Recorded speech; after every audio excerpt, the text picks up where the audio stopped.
संत रामपाल जी महाराज एक ऐसे महान संत जिन्होंने अपनी सतभक्ति, तत्व ज्ञान, करुणा और सेवा के बल पर समाज में नई मिसाल कायम की है।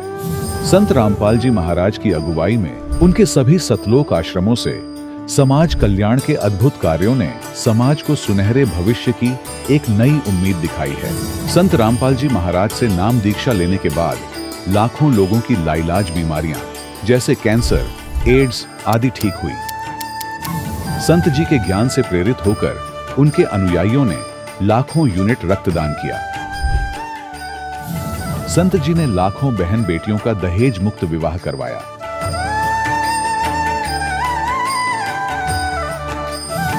संत जी ने लाखों लोगों का नशा छुड़वाया, करोड़ों उजड़े परिवार बसे। संत जी के आश्रमों में समागम के दौरान निःशुल्क नेत्र चिकित्सा, दंत चिकित्सा प्रदान की जाती है। संत रामपाल जी महाराज द्वारा समय समय पर पर्यावरण संरक्षण के उद्देश्य से बड़े स्तर पर वृक्षारोपण किया जाता है।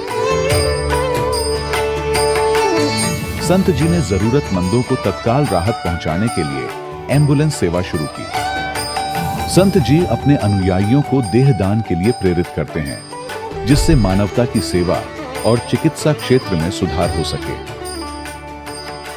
संत रामपाल जी महाराज के सभी आश्रमों में हर रोज निःशुल्क भंडारा आयोजित किया जाता है, जहां हर वर्ग, हर जाति और हर धर्म के लोग एक साथ बैठकर भोजन करते हैं।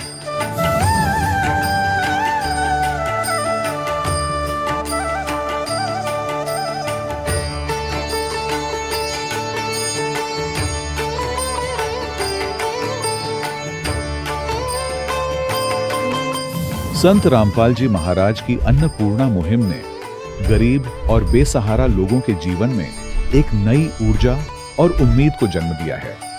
घर घर खाद्य सामग्री और जरूरी मदद पहुंचाकर संत रामपाल जी महाराज ने लोगों को दुख और मजबूरी से लड़ने की ताकत प्रदान की है।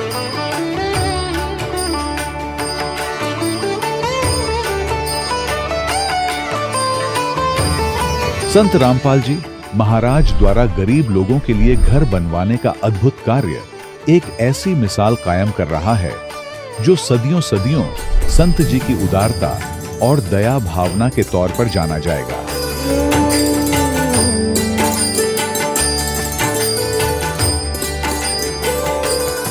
संत रामपाल जी महाराज ने हरियाणा सहित भारत के कई राज्यों में आई भीषण बाढ़ से अनेक गांवों और किसानों को बड़ी राहत दिलाई।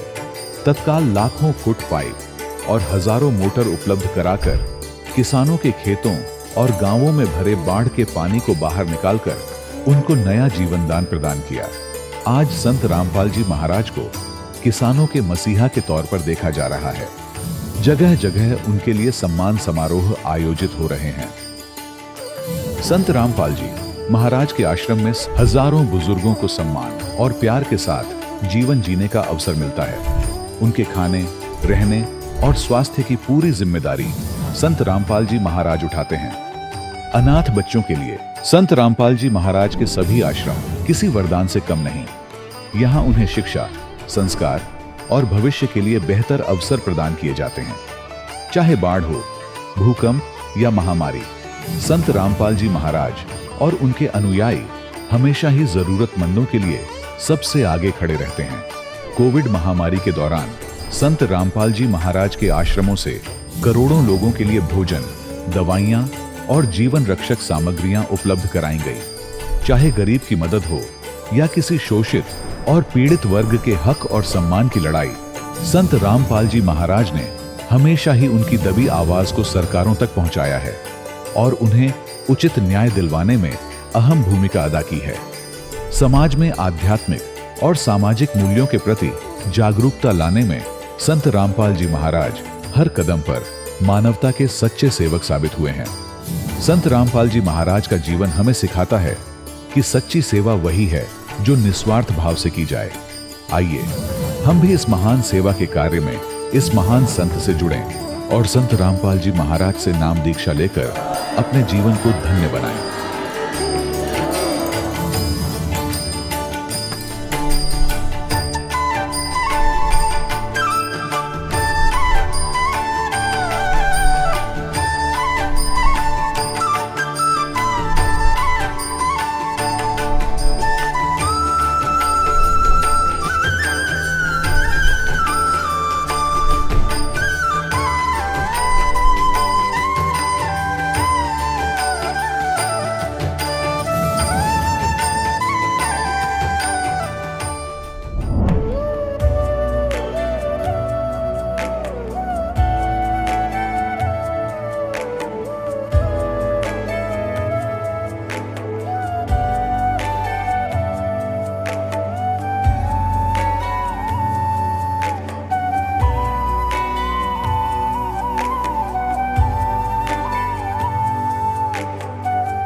गीता में अर्जुन को स्वयं भगवान कह रहे हैं कि उस परमेश्वर की शरण में जा, उसके लिए उन संतों के पास जा जो तत्वदर्शी हो।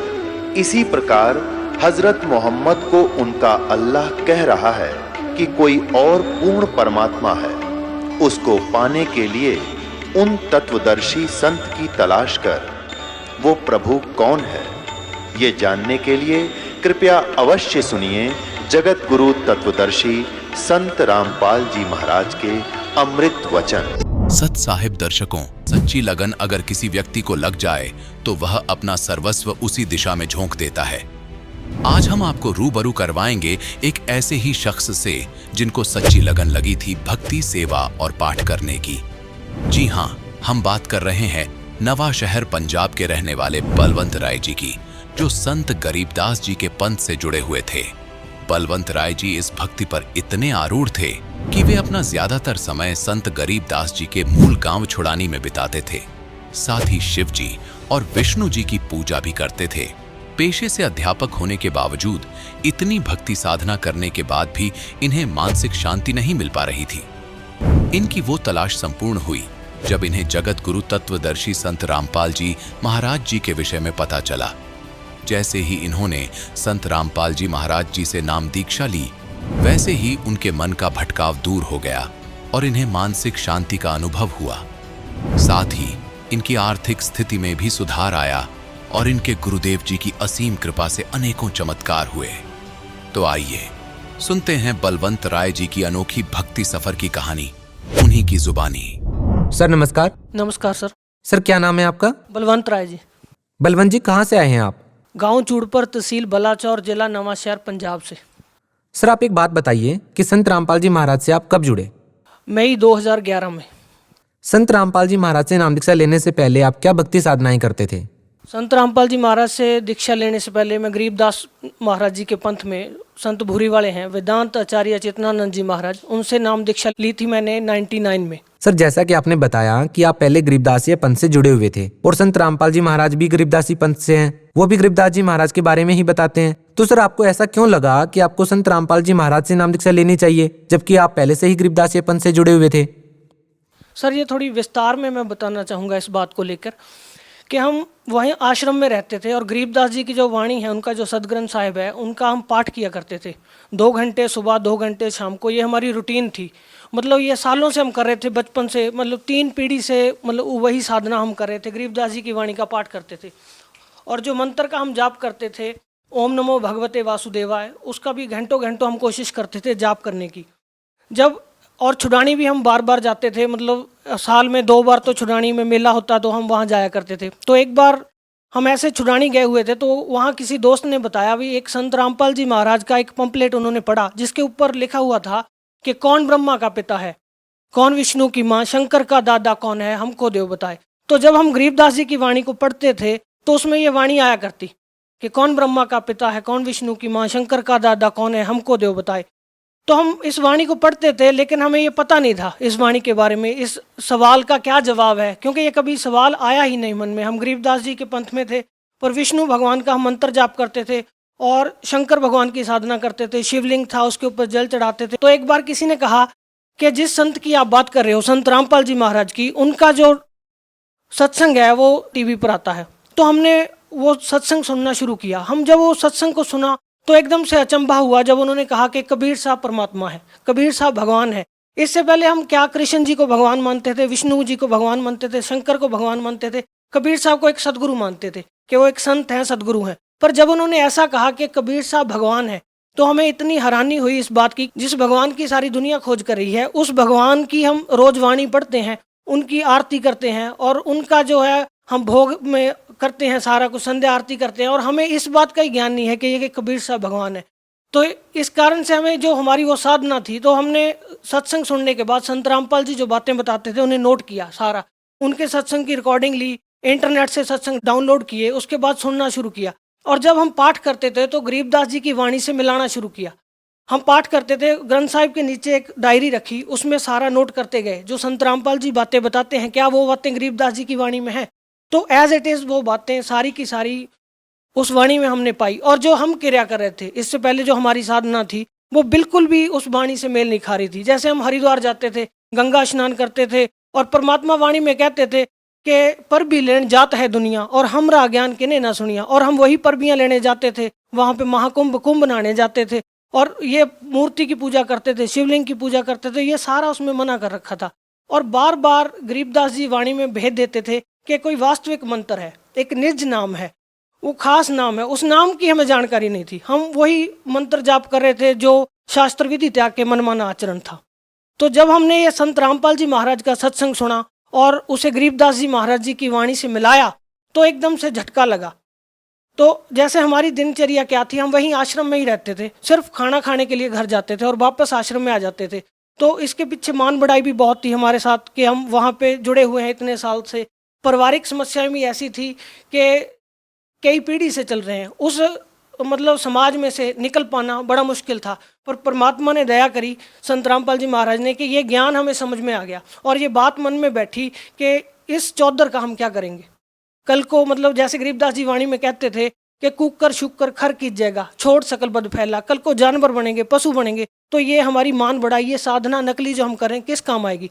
तो इसके कारण हमने वो साधना त्याग दी और संत रामपाल जी महाराज का ज्ञान सुना। आश्रम में जब हम गए, जब गुरुजी ने प्रथम मंत्र दिया, संत रामपाल जी महाराज ने प्रथम नाम जब दिया तो इतना मतलब दिमाग में खटका कि हमने हजारों बार लाखों बार गरीबदास जी की वाणी में ये मंत्र पढ़े थे और हमें ही ज्ञान नहीं हो सका कि ये वो वास्तविक मंत्र है। क्योंकि संत रामपाल जी महाराज अपने सत्संग में बताते हैं कि गुरु बिन काहू न पाया ज्ञाना, जो थो था बुस छड़े किसाना। गुरु के बिना ये ज्ञान नहीं हो सकता और वो वास्तविक संत, वो सदगुरु हमें मिले नहीं थे। बलवंत जी, जैसा कि आपने बताया कि गुरु बनाना बहुत जरूरी होता है, एक मनुष्य के लिए गुरु बनाना सबसे पहली और बड़ी बात। तो सवाल ये है कि पहले ही जब आपने गुरु बना रखा था, उसके बाद आपने संत रामपाल जी महाराज को अपना गुरु बनाया, तो दोनों संतों की भक्ति विधि में आपको ऐसा क्या अंतर लगा कि आपको संत रामपाल जी महाराज जी से नाम दीक्षा लेनी पड़ी? और हम आपसे ये भी जानना चाहेंगे कि किस संत की साधना करने से आपको लाभ मिला? जो हम साधना करते थे तो हमारा आधार गरीबदास जी की वाणी थी, जो हमारा आधार था, मेन था, वो ग्रंथ साहिब गरीबदास जी का था। और जब हम अपनी भक्ति विधि को उनके साथ मिलाते हैं, जैसे हमारे जो मंत्र हैं, तो अगर गरीबदास जी ने इतनी वाणी लिखी है, इतना बड़ा ग्रंथ साहिब उन्होंने लिखा है, तो क्या ये 5 अक्षर जो है ओम नमो भगवते वासुदेवा, तो वो उसमें लिख सकते थे। तो हमने मिलाया, मतलब ऐसा नहीं है कि एक दिन में ये फैसला ले लिया भाई आज इनको छोड़ दो वहाँ चले जाओ, ऐसा नहीं। मतलब 8-9 महीने तक हमने उसका खोज किया पूरा। उसमें जब देखा, मिला के देखा, तो कहीं भी ये मंत्र नहीं पाए। और जो साधना गरीबदास जी बताते थे, इन ब्रह्मा विष्णु महेश तक का जो बताते थे, इन सतलोक का जो वर्णन बताते थे, वो हमने इतने सालों में, मतलब 12 साल तक हमने वो पुरानी साधना की। तो 12 साल में हमें कभी उस ज्ञान की, जैसे कहते हैं, छींट भी नहीं लग सकी, हमें पता ही नहीं चल सका कि ऐसा भी कोई ज्ञान है। तो जब ये सत्संग सुना, उसके बाद वो भेद खुला, सारी की सारी वाणी खुल के सामने आ गई कि गरीबदास जी क्या कहना चाहते हैं, कि कौन से वो वास्तविक मंत्र हैं जिनकी वो बात करते हैं। बलवंत जी, क्या करते हैं आप? अध्यापक हूँ जी, मैं एक प्राइमरी स्कूल में टीचर हूँ। सर, आप एक शिक्षित व्यक्ति हैं और निस्संदेह आपने संत रामपाल जी महाराज को बहुत ही सोच समझकर अपना गुरु बनाया होगा। सर, हम आपसे ये जानना चाहेंगे कि कोई भी साधक होता है, वो भक्ति इसलिए करता है, वो गुरु इसलिए बनाता है, उसका उद्देश्य ये होता है ताकि उसको शारीरिक लाभ मिले, मानसिक लाभ मिले, आध्यात्मिक लाभ मिले। हम आपसे ये जानना चाहेंगे कि संत रामपाल जी महाराज से नाम दीक्षा लेने के बाद आपको क्या क्या लाभ मिले हैं? सर, जब हम गरीबदास जी की वाणी को पढ़ते थे तो उसमें एक वाणी आती थी, गरीबदास जी कहते थे कि सुख के सागर राम है, दुख मोचन होई, और पत्थर पानी प्रतिमा से तरया ना कोई। हम पढ़ते थे उस वाणी को, पर कभी हमारे जीवन में वो इम्प्लीमेंट नहीं हो सकी थी। क्यों? क्योंकि हमारे ऊपर दुख ऐसे कैसे रहते थे। हम भक्ति करते थे, जबकि गरीबदास जी कहते कि सुख के सागर राम है, दुख मोचन होई। अगर हमारे पास वो राम होते, वो जिस साधना से वो दुख दूर होते हैं, अगर वो साधना हमारे पास होती तो हमारे दुख दूर होने चाहिए थे। बचपन से ही मतलब इतना ज़्यादा हमारे परिवार में क्लेश रहता था, कलह रहती थी, जिसके कारण मेंटली डिस्टर्बेंस रहती थी बहुत ज़्यादा। मैं परेशान रहता था और कई बार ऐसा भी था कि आत्महत्या तक का भी विचार मन में आता था। तो संत रामपाल जी महाराज से नाम लेने के बाद जो चीज़ चेंज आई लाइफ में, वो सबसे ज़्यादा थी, जिसको कहते हैं पीस ऑफ माइंड। हर शिक्षित व्यक्ति है जो वो इस बात की खोज करता है कि मानसिक शांति होनी चाहिए। अध्यात्म के मार्ग पर जो भी आदमी चलता है, वो सबसे पहले उसकी यही खोज होती है, पीस ऑफ माइंड, कि हमें आत्मिक और मानसिक रूप से शांति होनी चाहिए। तो संत रामपाल जी महाराज की शरण में आने के बाद सबसे बड़ी चीज़ ये हुई कि मन की जो भटकना थी वो समाप्त होगी। पहले हम कहीं जाते थे भगवान की खोज में कि वो शांति मिले, हम मानसिक रूप से हमें शांति मिल सके। तो वो शांति जो वास्तविक थी वो सत्य साधना से होनी थी। और वो सत्य साधना संत रामपाल जी के पास थी। तो जब हमने ये नाम लिया तो सबसे बड़ा लाभ क्या हुआ, ये मानसिक रूप से शांति होगी, मन की भटकना खत्म होगी। जैसे संत रामपाल जी महाराज अपने सत्संग में बताते हैं कि पर्वत पर्वत में फिरया, कारण अपने राम, और राम जैसे संत मिले जिन सारे सब काम। तो वो मानसिक शांति सबसे पहली चीज़ थी। और फाइनेंशियल जो कंडीशन थी हमारी, जो हमारे जानकार हैं, जानने वाले सारे जानते हैं कि फाइनेंशियल तौर पे बहुत ज़्यादा कंडीशन अच्छी नहीं थी। संत रामपाल जी महाराज से नाम लेने के बाद सबसे बड़ा ये लाभ हुआ कि हमारी फाइनेंशियल कंडीशन है बहुत ज़्यादा सुधर गई। और उसके साथ साथ जैसे शरीर में होते हैं रोग, जैसे एक वाणी है उसमें कहा कि दास गरीब तबीब सतगुर बंदी छोड़ कबीर हैं। वो असली जो वैद्य हैं, जो असली डॉक्टर हैं, वो कबीर साहब हैं, और वही अपने संत के माध्यम से लाभ देते हैं। तो हमारी माता जी हैं, उनको जो है उनका खून इतना कम हो गया था, मतलब 5 पॉइंट समथिंग था। तो डॉक्टर के पास गए तो उन्होंने बोला कि इनको जो है ब्लड चढ़ाना पड़ेगा, अगर ब्लड नहीं चढ़ाओगे तो इनकी सेहत और ज़्यादा ख़राब हो जाएगी। तो हमारी माता जी ने संत रामपाल जी महाराज जी से नाम लिया, और उसके बाद जब हमने टेस्ट कराया, हमने डॉक्टर को बोला, टेस्ट कराने गए और रिपोर्ट लेके हम डॉक्टर के पास गए, हमने बोला जी ऐसे ऐसे बोला था, इनको खून चढ़ाना पड़ेगा। तो डॉक्टर हंस के कहने लगा, भाई आप में कितना खून है, उससे ज़्यादा तो आपकी माता जी में है। वो 12 पॉइंट समथिंग हो गया संत रामपाल जी महाराज जी की दया से। और सर ऐसा ही है कि हमारी शादी के कई साल बाद तक हमारे बच्चा नहीं था, तो उसको लेकर थोड़ा मेरी वाइफ भी परेशान रहती थी। तो हमें ऐसा नहीं था, संत रामपाल जी महाराज का ज्ञान था, पर मेरी वाइफ को कभी कभी इस बात की चिंता होती थी। तो हमने डॉक्टर के पास गए तो उन्होंने बोला कि इनका जो ब्लड ग्रुप है मेरी वाइफ का, वो नेगेटिव था और मेरा पॉजिटिव था। तो अगर वो कहते बच्चा होगा तो इसमें कोई ना कोई प्रॉब्लम आएगी, इसमें उनको मतलब मानसिक रूप से कमज़ोर भी हो सकता है, कोई ना कोई समस्या आएगी। पर संत रामपाल जी महाराज की ऐसी दया हुई कि उन्होंने दया करी, और शादी के 4 साल बाद एक बेटा हुआ और बिल्कुल तंदुरुस्त है। ऐसे ही एक बार मेरा बेटा बहुत ज़्यादा बीमार था, तो मैं कहीं गया हुआ था, मेरी वाइफ का फ़ोन आया कि बेटे की जो हालत है काफ़ी ख़राब होगी, उसके सारे शरीर के ऊपर दाने दाने से हो गए और बहुत ज़्यादा रो रहा है। तो छोटा बच्चा था, तो उसने देखा जब उसकी हालत को, तो वो घबरा गई काफ़ी ज़्यादा। उसने मेरे को फ़ोन किया, बोले ऐसे ऐसे बेटा बीमार हो गया और आप इतनी देर से आए नहीं हो, इसको दवाई दिलानी थी। तो मैंने मन में विचार किया कि संत रामपाल जी महाराज, आप तो डॉक्टरों के डॉक्टर हैं, आप तो जो चाहे वो कर सकते हैं, आपने इतने कैंसर तक के रोग को ठीक कर सकते हैं, तो ये छोटी सी आपके लिए क्या बात है। तो ऐसे मैं विचार करता करता बाइक पे आ रहा था। जैसे ही मैं घर पहुंचा तो मैंने देखा बेटा आराम से सोया हुआ है, वाइफ अपना काम कर रही है। मैंने उससे पूछा भी तुम कह रहे थे बीमार है, तो वो एकदम से हैरान सी हो गई। उसने बोला हाँ बीमार तो था, पर अब पता नहीं ठीक है। मैंने उसका सारा कपड़े उतार के देखे, कोई उसके ऊपर निशान नहीं था, कोई ऐसे दाने नहीं थे। वो संत रामपाल जी महाराज ने मेरे घर पहुंचने से पहले ही उसको ठीक कर दिया। और ऐसे ही अभी 3-4 दिन पहले की बात है कि मेरी वाइफ बहुत ज़्यादा बीमार थी, उसको बार बार उल्टी हो रही थी, उसकी सेहत ज़्यादा ख़राब थी। उसने मेरे को फ़ोन किया, बोले मैं बीमार हूँ तो आप घर पे आओ।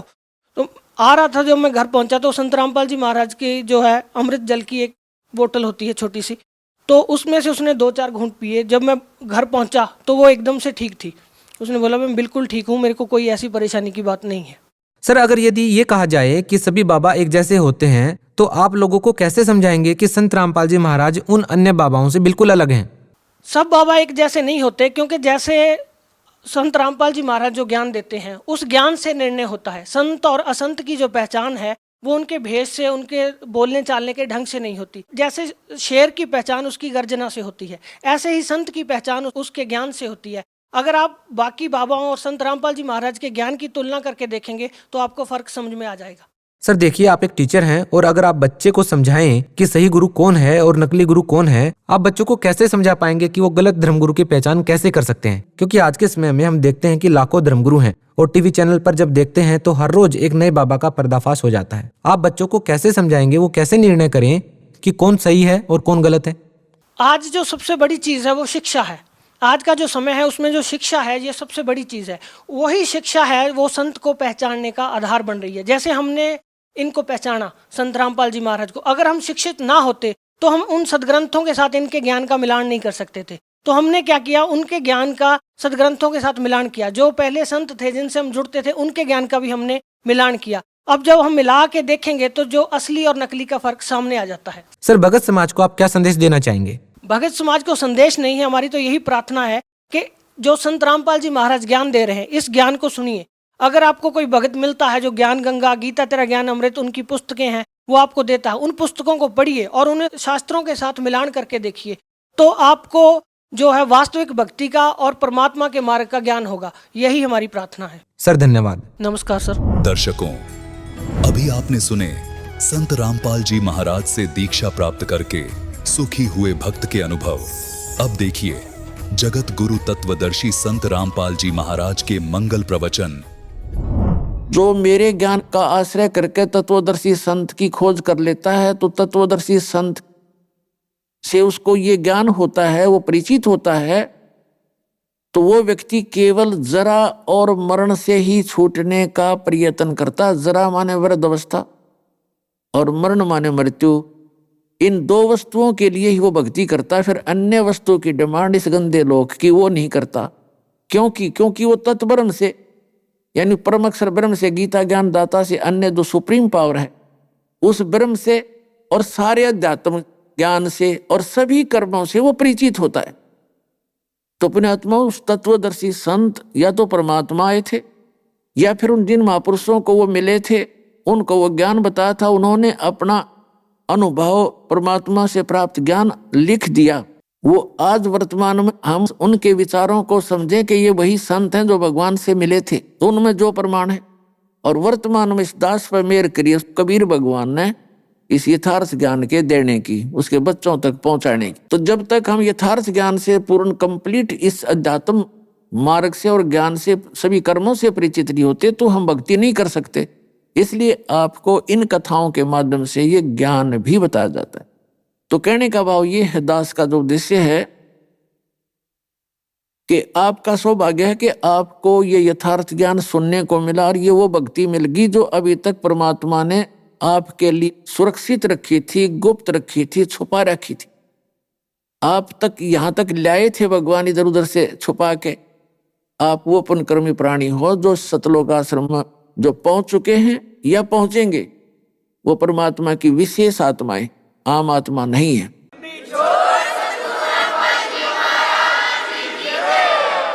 अब जो हम आगे प्रसंग चला रहे हैं उससे पहले थोड़ी ये कथा बताना चाहते हैं कि वो परमात्मा जैसे प्रारंभ में दास ने बताया था कि वो अच्छी आत्माओं को मिलते हैं और उनको अपना ज्ञान देते हैं। वो किन किन को मिले? आदरणीय धर्मदास साहिब जी की कथा आपको दास सुना ही रहा है, अब ये इसे क्लियर होगा। आदरणीय मलुकदास साहिब जी से, आदरणीय नानक साहिब जी से, आदरणीय दादू दास साहिब जी से, आदरणीय गरीबदास साहिब जी गांव छुड़ानी जिला झज्जर हरियाणा वाले से मिले, और आदरणीय गीसा दास साहिब जी गांव खेखड़ा जिला मेरठ उत्तर प्रदेश वाले को। और वैसे तो बहुत महापुरुषों को मिले हैं, लेकिन ये कुछ महापुरुष दास के ज्ञान में है, नॉलेज में है, इनको मिले। तो इनमें से आदरणीय गरीबदास साहिब जी को परमात्मा मिले सन 1727 में। सन 1717 में गरीबदास साहिब जी का जन्म हुआ। 10 वर्ष के थे जब खेतों में गऊ चरा रहे थे, बहुत से और भी गवाले साथ थे। तो वो परमात्मा अपने गुण धर्म के आधार से सतलोक से चलकर आए गति करके, वो एक साधु जिंदा महात्मा का रूप बना के उनके पास आए, फिर उनको ज्ञान दिया। लंबी कहानी है, थोड़ा शॉर्ट में बताएंगे। और वहाँ एक कंवारी गाय का दूध, आशीर्वाद से परमात्मा ने कंवारी गाय का दूध निकाला, उस दूध को पान किया, गरीबदास जी को पिलाया। अन्य ग्वालों ने वो दूध पान नहीं किया जो कंवारी गाय से परमात्मा कबीर जी ने अपने आशीर्वाद से, परमेश्वर ने, सतपुरुष ने निकाला था। क्योंकि कंवारी गाय में दूध नहीं होता, परमात्मा सतलोक से मंगाते हैं अपना आहार और वहां आ जाता है, उससे निकाल लिया, दूध पी लिया, सतलोक से आता है उनका सारा। तो आपका भी सतलोक से आ सकता है जब आप सच्ची भक्ति करो। तो सतकर मान लियो, यहाँ तो कुछ भी नहीं है। 1-2 वर्ष आना वो सारे टक्कर मार के मर जाए, ये लोक है और आप उसके बच्चे हो। इतिहास बता रखा गरीबदास साहिब जी ने कि एक बार अकाल पड़ा था। जो गरीबदास साहिब जी की शरण में परमात्मा के बच्चे थे उनको कोई आंच नहीं आई थे, 1-1 महीना भोजन नहीं खाया। नौका ने सुरक्षित शरीर रहा था, अंदर से फीड कर दिया मालिक ने, जैसे माँ के पेट में पाला करे। तो कहते हैं ऐसे ही आपकी यहाँ भी मैं सुरक्षा ऐसे ही करूंगा जब मेरी शरण में आ जाओगे। तो गरीबदास साहिब जी को ज्ञान दिया। 10 वर्ष के बालक थे, रुचि घड़ी थी, वो तो पुण्यकर्मी प्राणी थे, उन्हीं के लिए आए थे अपने गवाह बनाने के लिए भगवान। तो कहने का भाव यह है कि उनको सचखंड में ले गए, सतलोक में, और ऊपर के सब ब्रह्मांड दिखाए, ब्रह्मा विष्णु महेश के लोक दिखाए, धर्मराज का लोक दिखाया, जहाँ न्यायाधीश आप जी सभी प्राणियों का अकाउंट रखता है, प्लस माइनस आपके वहां सभी पुण्य देखे जाते हैं। और फिर सतलोक में लेकर गए जहां परमात्मा रहते हैं, जहां हम सभी रहा करते थे। पीछे से गरीबदास साहिब जी को मृत जानकर चिता पर रख दिया गया था अंतिम संस्कार के लिए। उसी समय परमेश्वर ने, कबीर देव जी ने सतलोक से उस प्यारी आत्मा को वापस भेज दिया कि जा बच्चा, तेरे शरीर का नाश करने जा रहे हैं, तू जल्दी शीघ्र जा। तुरंत उसमें प्रवेश कर दिए और फिर वो उठ करके परमात्मा के से प्राप्त उस ज्ञान का उच्चारण करने लगे, उस वाणी का। तो पुण्यात्माओं, उस आदरणीय गरीबदास साहिब जी ने परमात्मा से प्राप्त ज्ञान को उसी तरह उच्चारण किया जैसे तुलसीदास जी ने लाखों वर्ष पहले घटना घटी, रामायण की जो कुछ भी लीला थी, श्री राम और रावण की, कैसे जन्मे थे रामचंद्र जी, वो कौन थे, कहाँ से आए थे, किस कारण से वो यहाँ आए थे, वो सारी डिटेल अपनी चौपाइयों के माध्यम से बोली। और वो आज पवित्र हिंदू धर्म के सभी पुण्यकर्मियों को मान्य है कि तुलसीदास जी ने जो बोला लाखों वर्ष पहले का वो सत्य है। इसी प्रकार आदरणीय गरीबदास साहिब जी को परमात्मा ने वो दिव्य दृष्टि दे दी, उस दिव्य दृष्टि से और अपना ज्ञान फीड कर दिया। लाखों वर्ष पहले की, असंख्यों युग पहले की बीती हुई सब घटनाएं और आने वाले समय में क्या क्या होगा वो सब लिखा। तो उसी के आधार से गरीबदास साहिब जी की वाणी से आपको ये थोड़ा सा वार्ता सुनाते हैं परमात्मा और उस धर्मदास प्यारी आत्मा की। दर्जन दे का रूप शैल वृंदावन कीनी, तहां मिले धर्मदास करत हैं बहुत अधीनी। एक साधु और पुण्यकर्मी प्राणी जो पूर्व जन्म के होते हैं, उनके स्वाभाविक लक्षण होते हैं, उनके अंदर विनम्रता बहुत होती है। भगत वही होता है जिसके अंदर बहुत विनम्रता होती है, जीव दया भी बहुत होती है उसके प्रति, वो किसी को दुखी नहीं देख सकता। यदि उसकी पार नहीं बसावा उसको सुखी करने की, आंखों में आंसू जरूर भर लेता है।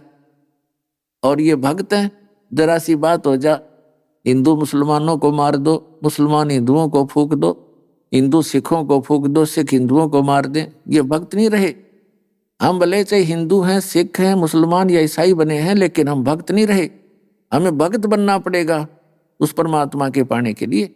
तो यहाँ क्या कहते हैं, दर्जन दे का रूप, जिंदा महात्मा का रूप बना के परमात्मा, वो परम पिता पूर्ण ब्रह्म सत्य पुरुष शैल वृंदावन की नी, वृंदावन में सैर सपट्टे को आए और तहां मिले धर्मदास करते हैं बहुत अधीनी। बहुरंगी वरियाम कामनी कामी सोई, दर सतगुरु का रूप धनी उतरे हैं लोई। जैसे आप जी को बहुत बार यह आध्यात्मिक ज्ञान चर्चा के माध्यम से भी सुनने को मिला, अन्य संतों के, कबीर पंथियों के विचार और इस दास के यथार्थ परमात्मा से प्राप्त ज्ञान के विचार सुने। अन्य जितने भी ये कबीर पंथी हैं, जिसमें दामा खेड़ा वाले या लहर तारा तालाब काशी वाले या कबीर चौरा काशी वाले या खरसिया वाले या अन्य भी जितने कबीर पंथी हैं, जैसे ये मधु परमहंस रांजड़ी वाले, ये क्या बताते हैं, कबीर साहब को तो एक सतगुरु, एक टीचर मानते हैं और परमात्मा को भिन्न मानते हैं। वो परमात्मा को निराकार मानते हैं। परमात्मा प्रकाश ही प्रकाश है, चेतन प्रकाश है। हरियो मधु परमहंस थोड़ी चतुरता दिखा के अटपट न्यारी कर रहा है। सृष्टि रचना सुनाई इसने, पहले परमात्मा गोपत थे, फिर शब्द उच्चारण किया, उससे सफेद प्रकाश हो गया, उस सफेद प्रकाश में परम पुरुष स्वयं मिल गए, फिर वो अमरलोक हो गया, सतलोक बन गया। फिर वो उस प्रकाश में परमात्मा समा गए, फिर वो चेतन हो गया, वो अमरलोक बन गया। और फिर वही सार नाम, वो आदि नाम, वो सच्चा नाम, सार नाम सतपुरुष का है और सतपुरुष ही सार नाम हो गया। और कबीर साहब को भी एक सतगुरु मानते हैं। आपको कबीर सागर से भी रूबरू कराएंगे। और ये परमात्मा की प्यारी आत्मा गरीबदास साहिब जी क्या बता रहे हैं? दर्जन दे का रूप सैल वृंदावन कीनी, तहाँ मिले धर्मदास करत हैं बहुत अधीनी। बहुरंगी वरियाम कामनी कामी सोई, दर सतगुरु का रूप धनी उतरे हैं लोई। एक सतगुरु का रूप बना के कहते हो कुल धनी खुद मालिक उतरे वहां से चलकर आए हैं। यही वेद बताते कि वो परमात्मा वहां से गति करके आता, सह शरीर एज इट इज, अपने शरीर को हल्का तेज पुंज का बना लेता है, उसके प्रकाश को ऑफ कर लेता है। यही गरीबदास जी कहते कि धर सतगुरु का रूप धनी उतरे हैं लोई। धनी यानी कुल मालिक। परम उजागर ज्ञान ध्यान बहुरंगी बाना, तहाँ मिले धर्मदास आचार विचार दीवाना। कहते वहां परमात्मा आए और धर्मदास जी उस कर्म कांड में कति दीवाना हो रहा था, पागल हो रहा था, बुरी तरह आरूढ़ था। परमात्मा ने अपने आप को छुपाकर एक दास की भूमिका निभाकर परमात्मा उस एक जीव को स्वामी कहते हैं कि कहीं ये बेदक ना जा और मेरी बात सुने नहीं और बात बिगड़ जा। अपने आत्माओं काल के जाल से आपको निकालने के लिए परमात्मा ने कितने छल छिद्र करने पड़ते। अब आप तो काल की भांग पी के अब मस्त हो रहे हो, अपना पता नहीं कल के बिजली गिरेगी। कौन सी भांग पी रखे हैं? कहते झूठे सुख को सुख कहे, ये मान रहा मन मोद। मस्त हो रहा है ये सकल चबीना काल का, कुछ मुख में कुछ गोदे। कबीर ये माया अटपटी, सब घट आण अड़ी, किस किस को समझाऊं या को भांग पड़ी। कहते सबको एक जैसी भांग पे रखी है, कार कोठी चाहिए, और जो मर गए कोई बात ना, हम अभी हैं, अभी नहीं मरेंगे। जो मृत्यु को प्राप्त हुए वो भी यही अटकड़ लगाए बैठे थे, हम अभी नहीं मरेंगे। तो यहाँ क्या बताते हैं? हमें यहां से निकालने के लिए परमात्मा कैसी लीला करते हैं। क्या बोले? कौन तुम्हारी जात कहाँ से आए स्वामी, पूछे पुरुष कबीर धनी साहब नी कमी। ओए कहते कौन तुम्हारी जाति और कहां से आए स्वामी। मालिक परमात्मा उस धर्मदास जी को कहते हैं स्वामी जी, क्योंकि वो साधु का रूप बनाए बैठे थे। धर्मदास जी वैष्णो संत जैसी वेशभूषा किए हुए थे, तिलक तलक ला के गल मांगो छाटांग के और अपना वही माला मूला कई लगा रखी थी गले में, कंठी तो अलग थी वो, और भी डाल लेते हैं कई मालाएं। तो क्या कहा? कौन तुम्हारी जात कहां से आए स्वामी, और पूछे पुरुष कबीर धनी साहेब निकामी। निकामी माने निस्वार्थ भाव से सबके उद्धार करने वाले। परमात्मा ने पूछा कि हे स्वामी जी आप कहां से आए? पूछे पुरुष कबीर, पुरुष माने परमात्मा, परमात्मा कबीर पूछ रहे हैं। वो धनी साहेब निकामी, वो कुल मालिक।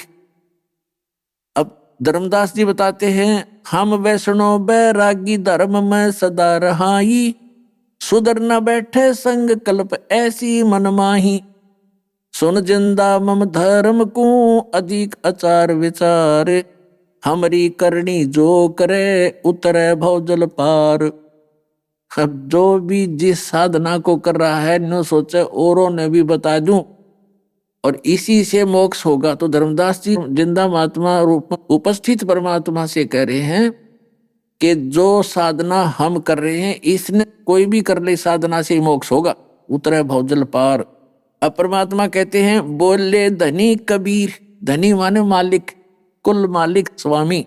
बोले धनी कबीर सुनो वैष्णो बैरागी, कौन तुम्हारा नाम गाम कहिए बड़बागी, कौम कुल जात कहाँ को गवन किया है, कौन तुम्हारी रैस किने तुम नाम दिया है, कौन तुम्हारा ज्ञान ध्यान सुमरण है भाई, कौन पुरुष की सेव कहाँ समाधि लगाई, को आसन को गुफा के भर मत रहो सदाई, ये सालग सेवन कीन बहुत अति भार उठाई, झोली झंडा धूप दीप तुम अधिक आचारी, बोले धनी कबीर भेद कई हो ब्रह्मचारी। हमको पार लंघाइयो परम उजागर रूप, जिंद कहे धर्मदास से तुम हो मुक्ति स्वरूप। अब परमात्मा पूछ रहे हैं अपनी प्यारी आत्मा से, और उनको किस किस महिमा से संबोधित कर रहे हैं, और क्या कहते हैं कि हमको पार लंघाइयो, कि हमें मोक्ष प्राप्ति करवाना, हे परम उजागर रूप। और जिंद कहे धर्मदास से, परमात्मा कहते हैं धर्मदास जी से, तुम हो मुक्त स्वरूप, यानी आपकी साधना आपकी भक्ति तो मैंने दिखाई देती है जैसे मेरा कल्याण निश्चित है। यानी उसको परमात्मा उकास रहे हैं ताकि कुछ देर वार्ता कर लेगा तो मैं कंडम कर दूंगा इसको 1 मिनट में, घायल कर दूंगा, जख्मी कर दूंगा अंदर से, फिर ये तड़फता फिरेगा। और पहले हमारे निकट आने के लिए परमात्मा कैसी लीला करनी पड़ी। क्या बताते हैं, बोले धनी कबीर सुनो वे सुनो बैरागी, और कौन तुम्हारा नाम गाम कहिए बड़भागी, कौम कुल जात कहाँ को गवन किया है, और कौन तुम्हारी रैस किन्हें तुम नाम दिया है। परमात्मा पूछ रहे, कौन तुम्हारा ज्ञान धान सुमरण है भाई, और कौन पुरुष की सेव यानी किस भगवान की पूजा करते हो, और कहाँ तुमने समाधि लगाई। को आसन को गुफा के भरमत रहो सदाई, कि कहीं कोई आसन है तुम्हारा ठिकाना, कोई आश्रम है, या किसी गुफा में रहते हो, या ऐसे रमते राम हो भ्रमण करते रहते हो। को आसन को गुफा के भरमत रहो सदाई, और सालग सेवन कीन अति बहुभार उठाई।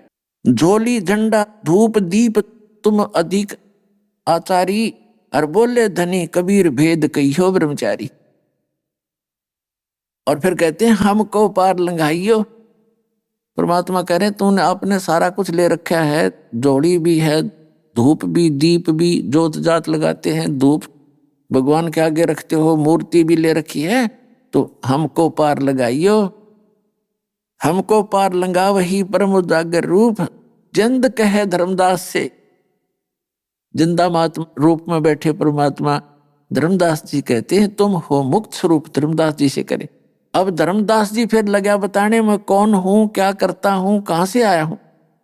बांधोगढ़ है गाम नाम धर्मदास कही जय, वैसे कुली कुल जात सुदर की नी बात सुनी जय। हम सुदरों को निकट नहीं आने देते, और वैसे कुल में मेरा जन्म है, जात है, और धर्मदास मेरा नाम है, और वैसे कुल में मेरा जन्म है, बनिया हूं, और बांधोगढ़ मेरा गांव है। बांधोगढ़ है गांव नाम धर्मदास कही जय, वैसे कुली कुल जात सुदर की नी बात सुनी जय। सरगुण ज्ञान स्वरूप धान साल की सेवा, मल्लागिरी छड़कंत संत सब पूजे देवा। 68 तीर्थ दान ध्यान करे हम आए, पूजे सालग राम तिलक गलमाल चढ़ाए। धूप दीप अधिकारी आरती करें हमेशा, राम कृष्ण का जाप जप हम रटते शंकर शेषा। नेम धर्म से नेह सने दुनिया से नाही, आरूढ़ बैराग और की मानू नाही। अब धर्मदास जी बता रहे हैं कि नेम धर्म से ने सने दुनिया से नाही, और आरूढ़ बैराग और की मानू नाही। कह रहा है कि मुझे पूरा विश्वास अपनी साधना पर, आरूढ़ हूं मैं इसके ऊपर, और किसी की मानो नहीं चाहिए, कोई बेसिक सिर पटक लेना, मेरा जो मार्ग है फाइनल है। फिर क्या कहते हैं, सुन जिंदे मम धर्म को वैष्णो रूप हमारे, 68 तीर्थ हम करें और चिन्ह सिरजनहार। धर्मदास जी कह रहे हैं कि हे जिंदा बाबा जी, अब सुन ले, हमारा वैष्णो धर्म सबसे श्रेष्ठ है, और हम 68 तीर्थ भ्रमण करके परमात्मा प्राप्ति करेंगे। अब परमात्मा क्या बोले, बोले जिंद बैन कहाँ से सालग आए, को 68 का धाम हमें तत्काल बताए। राम कृष्ण कहाँ रहे नगर वो कौन कहावे, ये जड़वंत हैं देवता से क्यों घंट बजावे। सुने गुने नहीं बात धात पत्थर के स्वामी, कहाँ भर में धर्मदास चीन निज पद निकामी। बोलत घटकट पूर्ण ब्रह्म धर्म आदू नहीं जाना, चिदानंद को चीन डार पत्थर पासाना। राम कृष्ण कोटों गए वो धनी एक का एक, जिंद कहे धर्मदास से तुम बूझो ज्ञान विवेक। परमात्मा कहते हैं पहले तो ये बता तेरे राम और कृष्ण कहाँ रहते हैं। धर्मदास जी ने बताया कि वो विष्णु जी स्वयं हैं और विष्णु लोक में रहते हैं। परमेश्वर कबीर जी ने बताया कि आप के भगवान स्वयं स्वीकार कर रहे हैं गीता में कि मेरे और तेरे अर्जुन बहुत जन्म हो चुके, तो वो भी नाशवान है। और ब्रह्मलोक में गए हुए प्राणी भी पुनर्जन्म में आते हैं, पुनरावृत्ति के अंदर है। तो जब आपके विष्णु भी मरेंगे और वो ब्रह्म आपका विष्णु लोक भी नाश होगा, एक दिन इस ब्रह्मांड का पूरा विनाश होगा, तब कहाँ रहोगे तुम? तो क्या बताते हैं, राम कृष्ण कोटो गए वो धनी एक का एक। अपनी महिमा आप बता रहे परमात्मा। तेरे राम कृष्ण तो करोड़ों मर लिए, वो परमात्मा जो का तू है वो ना मरता है ना जन्मता है। जिंद कहे धर्मदास से तुम बूझो ज्ञान विवेक, कि कम से कम वो विवेक वाला ज्ञान मुझसे सुन ले, बूझ ले। मैं बताना चाहता हूं तेरे को। अनंत कोट ब्रह्मांड रच सब तज रह नियारे, जिंद कहे धर्मदास सू जाका करो विचार। परमात्मा का अपनी महिमा पर बताते हैं कि सारे ब्रह्मांडों को रच के वो अलग रहता है। वो परमात्मा जैसे वैज्ञानिक ने विमान बना दिया और ऊपर को जाते हैं रॉकेट वगैरह, यहां से बनाकर उनको पूरा फीड कर देते हैं और वो चला जाता है, 2-2, 3-3, 4 वर्ष तक चलता रहता है अपनी मंजिल तक पहुंचने के लिए। और उसमें कोई संचालक भी नहीं होता, अंदर बैठे हुए व्यक्ति भी उसमें अपना आराम से बैठे होते हैं, उनको चलाने की आवश्यकता नहीं, वो अपने आप अपने निर्धारित समय से चल रहा होता है। इसी प्रकार परमात्मा ने सारे ब्रह्मांडों को रचा, वो फ्री घूम रहे, उनका विधान बना दिया, उनमें चाबी भर दी अपने वचन से। अनंत कोट ब्रह्मांड रच, सभी ब्रह्मांडों की रचना करके और सब तज रहे नियारे, जिंद कहे धर्मदास सू जाका करो विचार। जाका करो विचार सकल जिन सृष्टि रचाई, वार पार नहीं कोई बोलत है सब गट माही। बोलत है धर्मदास सुनो जन दे मम बाणी, कौन तुम्हारी जात कहाँ से आए प्राणी। अब धर्मदास जी कहता भगवान को कि हे प्राणी, हे जीव, हे जिंदा महात्मा के रूप में बैठे प्राणी, तू कहाँ से आया, तेरी क्या जाति है। पुण्यात्मा, जब इस प्यारी आत्मा धर्मदास की आंखें खुली थी, टक्कर मार मार कर रो रहा था, ये भगवान हम तक कति नीच व्यक्ति हैं, हमने आपके साथ ना जाने क्या क्या व्यवहार किया। और जब से पहले हम कितने काल की भांग पी करके कैसे रिफले हुए हैं, कैसे भूले हुए भगवान को, अपने आप को सुप्रीम माने बैठे। हम भूल गए हम जीव हैं। 1 मिनट में दरग मार जा प्राणी को, अड़ते प्रधानमंत्री बन रहा हो कितने, हाथ भी ना उठे। तो जीव अपनी औकात बोलकर बकवाद करता है। इस ज्ञान से जीव की अपनी औकात याद दिलाई जाती है कि तू कौन है और किसने तुझे ये गलत गाइड करके आपको भ्रमित कर दिया, जिस आप जी अपने यथार्थ उद्देश्य को भूलकर यही कि इन खिलौनों के खेलने में, इन्हीं के जोड़ने में अपना जीवन नाश कर रहे हो। इसके साथ साथ एक आवश्यक कार्य है, वेरी वेरी इंपॉर्टेंट है, वो काम भूल गए, उसकी याद दिलाई जाती है सत्संग। ये अतरज की बात कही तैमो से लीला, नमक पिया दूध पत्थर से करी करीला। नरसीला नित नाच पत्थर के आगे रहते, जाकी हुंडी झाली सांवल जो सा कहन थे। पत्थर से रविदास दूध जिन बेग पिलाया, सुन जिंदा जगदीश कहाँ तुम ज्ञान सुनाया। परमेश्वर परवान पत्थर न कहिए जिंदा, नामा की छान छवाई दई देखो सरसंदा। सरगुण सेवा सारे है निर्गुण से नहीं ने, सुन जिंदे जगदीश तू हम दीक्षा क्या दे। अब धर्मदास जी लग गया लाने देन, क्योंकि हमारी जो शालिग्राम मूर्ति थी पत्थर की, पीतल की, जो ले रहा था साथ में रखता था भगवान विष्णु की, कृष्ण जी की। तो परमात्मा ने कहा कि भगवान की मूर्ति को आपने पत्थर बता दिया, ये भगवान है, पत्थर मत समझ, जिंदा। देख, नामदेव जी ने पत्थर के भगवान को दूध पिला दिया था, विठल भगवान को।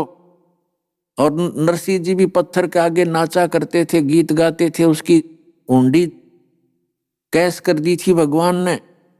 और भी बहुत सी बात सुनाई। अपने आत्मा एकदम ज्ञान समझ में नहीं आता प्राणी के। अब जैसे विचार करने की बातें हैं कि नामदेव जी ने एक पत्थर के भगवान को, मूर्ति को दूध पिला दिया, बिल्कुल सही है। क्योंकि पिछले ही तप से होते हैं पूर्ण हंस मुराद। जो पिछले संस्कारी प्राणी होते हैं वो किसी ना किसी युग में परमात्मा कबीर जी यानी कि ईसत भक्ति से वो चार्ज होते।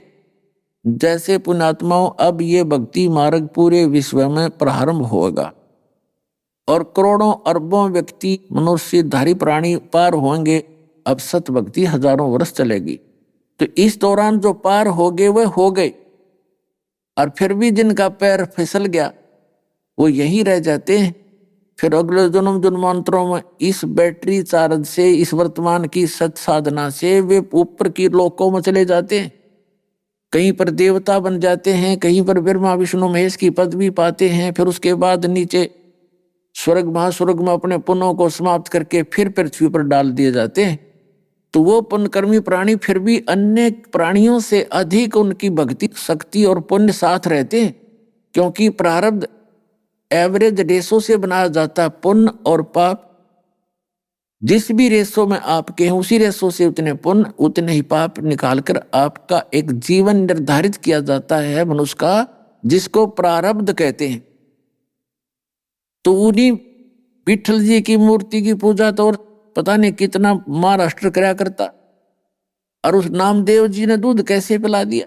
क्योंकि वो पुण्यात्मा थी, परमपिता परमात्मा की आत्मा थी, और उन्होंने संकल्प कर दिया था कि जब तक भगवान आप दूध नहीं पियोगे मैं भी अन्न आहार नहीं करूंगा। माता पिता चले गए थे बाहर उनके भ्रमण करने के लिए किसी कामवश, और छोटे से बालक नामदेव की ड्यूटी लागे थे, बेटा विठल जी का भोग लगाना, दूध का कटोरा, और फिर बाद में अन्न ग्रहण करना, पहले मत खाना। तो वो पत्थर की मूर्ति वो माँ बाप तो कैसे करते थे, कटोरा दूध का रख दिया भगवान विठल की मूर्ति का आगे, थोड़ा सा उंगली से उठा के मुंह का लगा दिया, फिर थोड़ी देर पर्दा रख दिया, 2 मिनट में उठा के सारे भोजन में मिला के आप पी लेते थे। अभी आपने सुने संत रामपाल जी महाराज के मंगल प्रवचन। आइए अब सुनते हैं संत रामपाल जी महाराज से नाम दीक्षा लेकर सतभक्ति करके अद्भुत लाभ प्राप्त करने वाले अनुयायी के विचार। मनुष्य अपने जीवन में अनेकों भक्ति साधना करता है, लेकिन फिर भी ना तो उसे मानसिक शांति मिलती है और ना ही शारीरिक सुख प्राप्त होता है। दर्शकों, ऐसी ही कहानी थी देहरादून उत्तराखंड के रहने वाले अमित मनवाल जी की। अमित जी सभी पारंपरिक भक्ति साधना किया करते थे। ये ब्रह्मा विष्णु महेश और देवी दुर्गा की पूजा बड़ी ही निष्ठा से किया करते थे। हर तरह के व्रत करते थे और हर तीर्थ स्थान पर भी ये जा चुके थे, लेकिन फिर भी ना तो इन्हें शारीरिक सुख मिला और ना ही मानसिक शांति मिली। लेकिन दर्शकों, आज अमित जी का कहना है कि मेरी जिंदगी तब बदली जब मुझे संत रामपाल जी महाराज द्वारा लिखित पुस्तक ज्ञान गंगा प्राप्त हुई। दर्शकों, संत रामपाल जी महाराज ने न जाने इस ज्ञान गंगा पुस्तक में ऐसा क्या लिखा है कि जो भी इस पुस्तक को पढ़ता है वह संत रामपाल जी महाराज का ही होकर रह जाता है। दर्शकों, आइए जानते हैं कि आखिर इसके पीछे की सच्चाई क्या है। आखिर अमित जी ने अपनी पारंपरिक भक्ति साधना को त्याग कर संत रामपाल जी महाराज द्वारा बताई गई भक्ति साधना क्यों अपनाई? सुनते हैं अमित जी की कहानी उन्हीं की जुबानी। नमस्कार सर। नमस्कार सर। सर क्या नाम है आपका? सर मेरा नाम अमित मनवाल है। अमित जी आप कहाँ से हैं? सर मैं तहसील डोईवाला, जिला देहरादून, उत्तराखंड का रहने वाला हूँ। अमित जी, संत रामपाल जी महाराज जी से नाम उपदेश आपने कब लिया? सर मैंने संत रामपाल जी महाराज से नाम दीक्षा 26 जुलाई सन 2021 को ली। संत रामपाल जी महाराज जी से नाम उपदेश लेने से पहले आप क्या भक्ति साधना करते थे? सर जो आम हिंदू समाज में जो आम प्रचलन की पूजाएं हैं, ब्रह्मा जी, विष्णु जी, महेश जी की पूजा, देवी दुर्गा की पूजा, 9 के 9 व्रत रखना, शिव जी की पूजा आराधना, ये सारी आन उपासनाएं हम करते थे जी। तो फिर क्या कारण बना कि आप संत रामपाल जी महाराज जी की शरण में आए? जी, संत रामपाल जी की शरण में आने का एक कारण ये था कि मन में जिज्ञासा तो शुरू से ही थी कि परमात्मा है कौन, वो मतलब कैसा होता है, क्या होता है। क्योंकि मुझे ये लगता था कि आज हम विष्णु जी की पूजा कर रहे हैं, अगर वहाँ से फ़ायदा नहीं हुआ तो हम शिव जी की तरफ भागे, शिव जी से पूजा नहीं हुई, पूरी संतुष्टि नहीं, तो हम दुर्गा माता की तरफ भागे। तो ये चीज़ें मेरे मन में बहुत सवाल करती थी। फिर सर जो 2011 में क्या हुआ कि मेरे बड़े भाई, मेरा एक बड़ा भाई था, अर्जुन नाम उसका था, उसकी एक सामान्य बीमारी के अंतर्गत उसकी डेथ हो गई। तो उस समय भी मुझे बड़ा झटका लगा कि मैंने कहा ऐसे कैसे हो सकता है कि आदमी एक सामान्य बीमारी से, एक अच्छा खासा आदमी ऐसे मौत के मुंह में चला जाए। और उस समय भी हमने उसकी बीमारी को ठीक करने के लिए डॉक्टरों के अलावा जितने भी झाड़ फूंक, मुर्गा बकरा जो भी होता है, ये सब कुछ किया, लेकिन कोई फ़ायदा नहीं हुआ। आखिरी में वो डेथ हो गई। तो वहाँ से भी मेरे मन में ये आया कि ये कहीं ना कहीं तो कुछ ऐसा है और मैं इसकी जड़ को पाके रहूँगा अगर परमात्मा ने मेरे ऊपर दया कर दी। तो मैं उसी समय से ही जो है इसमें मतलब ऐसा लग गया था कि तरह तरह के मैं सत्संग देखता था टीवी पे। संत रामपाल जी महाराज की भी मैं चैनल में ये आता था, जब कभी इंटरव्यू या मतलब कभी ऐसे लगा के देख लिया तो कोई लाइन चलती थी, या गुरुजी जो है संत रामपाल जी महाराज वहाँ कुछ बोल रहे होते थे कि ब्रह्मा जी, विष्णु जी, महेश जी, तो मैं उस समय मतलब उनको देख के कहता था ये लो एक और ये आ गए कि जो है इतने तो पहले दुनिया में पड़े हैं और ये भी कह रहे हैं कि जी ब्रह्मा जी, विष्णु जी, महेश जी से ऊपर कोई है। तो मैंने कहा अगर ऊपर कोई है तो हमें मिले ना, कैसे मिलेगा वो। तो ऐसे करते करते 3-4 साल भी ऐसे निकल गए। फिर जी किसी ने कहा कि 2016 में कि जी आप भागवत कराओ, और भागवत कराने के बाद क्या होगा कि आपके जितने भी पितर वो है वो सब मोक्ष को प्राप्त हो जाएंगे, जो भी आपके यहाँ बाधाएं हैं वो हमेशा के लिए समाप्त हो जाएंगी। हमने कहा ठीक है जी, वो भी करा लेंगे। वो भी हमने करा के देख ली।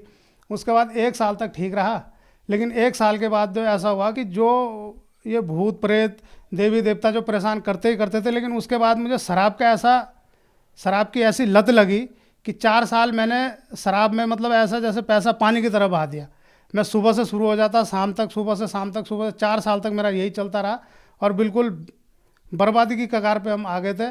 और घर वाले भी परेशान, रिश्तेदार भी परेशान, सब आस पड़ोस गांव समाज के सब परेशान। वो दूर से देख के भाग जाते थे कि भाई ये शराब पी के आ गया, इसके पास मत जाओ। गाली गलौज, लड़ाई झगड़ा, बच्चों से, पत्नी से मारपीट, माता पिता से मारपीट, गाली गलौज, रिश्तेदारों से, दीदी जीजा फूफा भाई सबसे जो है बिल्कुल।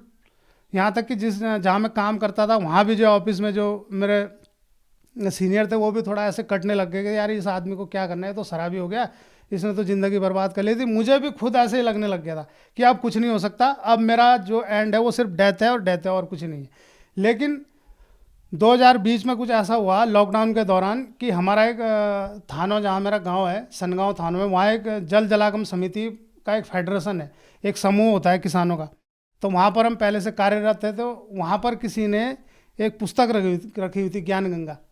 तो वो पुस्तक जैसे हम ऑफिस में जाते थे तो मतलब जैसे ऑफिस में अपना वर्क करके अपना चले जाते, तो ऐसे ये मेरी टेबल थी और ऐसे मेरी टेबल में वो रखी थी।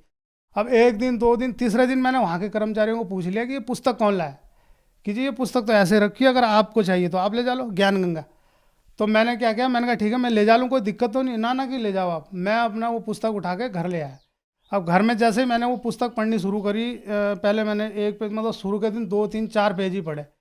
फिर मैंने उन 4 पेजों को पढ़ने के बाद जो पीछे उनमें भक्तों के नंबर होते हैं लिखे हुए कि इन पे कॉल करो, तो मैंने पहले आजमाने के लिए मैंने कहा देख तो लूँ ये सच है कि झूठ है। मैंने उनमें से 3-4 को कॉल किया, कोई महाराष्ट्र के, कोई दिल्ली के। तो उन्होंने बोला बिल्कुल बिल्कुल जी बिल्कुल सही है, और आप ऐसा, उन्होंने ये बताया कि आप चैनल पे ऐसे ऐसे सत्संग आता है और उसे सुनो। तो जी फिर मैंने 2020 में जब ये पुस्तक मेरे को मिली तो मैंने वो पुस्तक पढ़ के कुछ थोड़ा बहुत सत्संग सुन के, फिर मैंने यूट्यूब पे जब उन्होंने बताया कि उसमें भी वीडियो आती हैं, चैनल आते हैं, तो मैंने वो भी देखना शुरू किया। तो मेरे मन में ये होता था कि जैसे मैंने एक वीडियो देखी तो मैं ये सोचता था अपने मन में कि अगर ये वाली वीडियो नेक्स्ट आ जाए तब मैं मान जाऊँगा, मैं नाम ले लूँगा कि ये भगवान है।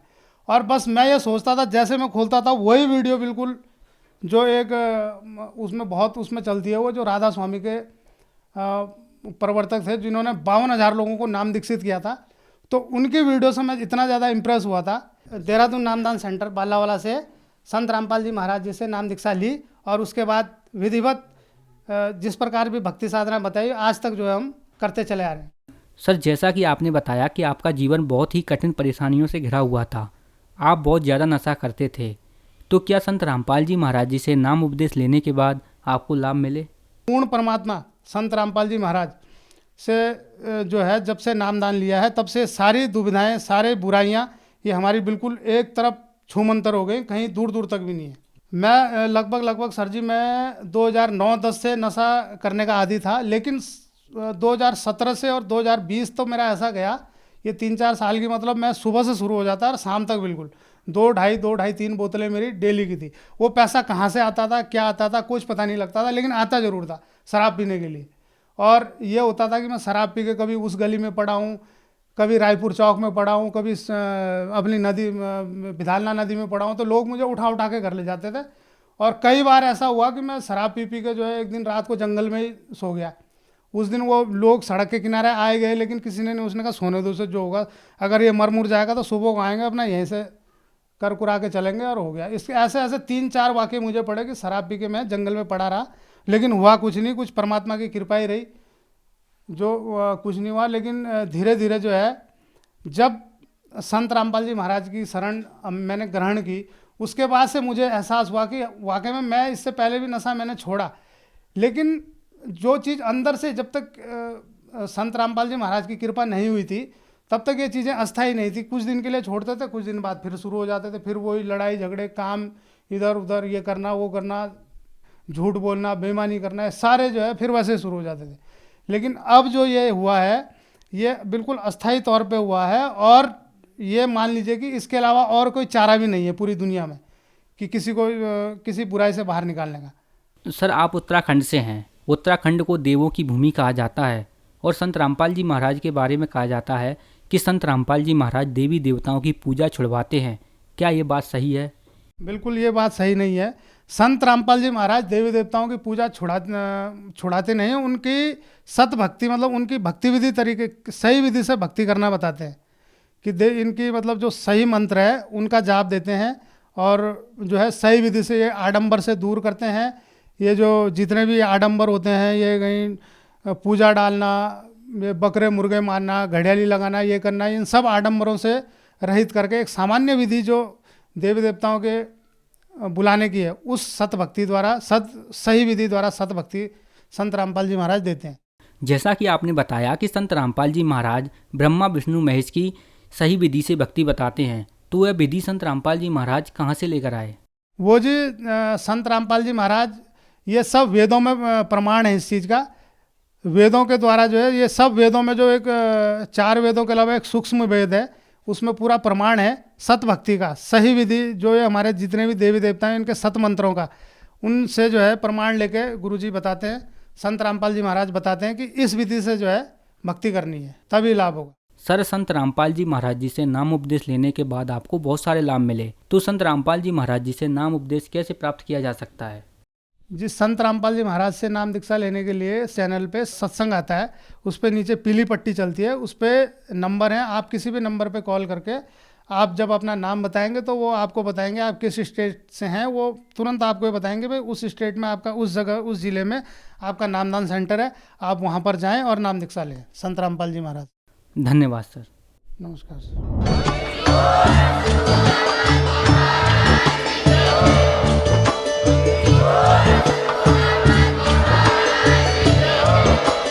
आप सुन रहे थे जगत गुरु तत्वदर्शी संत रामपाल जी महाराज जी के मंगल प्रवचन। अधिक जानकारी के लिए विजिट कीजिए हमारी वेबसाइट www.jagatgururampalji.org। संत रामपाल जी महाराज जी के शुभ आशीर्वाद से पूरे विश्व भर में 500 से भी ज्यादा नाम दीक्षा केंद्र हैं, जिन पर संत रामपाल जी महाराज जी द्वारा ऑनलाइन निःशुल्क नाम दीक्षा दी जा रही है। अपने नजदीकी नाम दीक्षा केंद्र का पता करने के लिए संपर्क करें 91 888 291 4911।